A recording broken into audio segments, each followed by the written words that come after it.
بسم اللہ الرحمن الرحیم۔ السلام علیکم۔ ذیشان ٹی وی پر خوش آمدید۔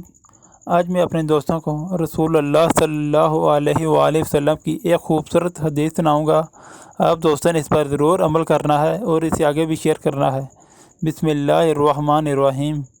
آپ صلی اللہ علیہ وآلہ وسلم نے فرمایا، 3 خصلتیں ایسی ہیں کہ جس میں یہ پیدا ہو جائیں اس نے ایمان کی مٹھاس کو پا لیا۔ اول یہ کہ اللہ اور اس کا رسول اس کے نزدیک سب سے زیادہ محبوب بن جائیں۔ دوسری یہ کہ وہ کسی انسان سے محض اللہ کی رضا کے لیے محبت رکھے۔ تیسری یہ کہ وہ کفر میں واپس لوٹنے کو ایسا برا جانے جیسا کہ آگ میں ڈالے جانے کو برا جانتا ہو۔ صحیح بخاری حدیث نمبر 16۔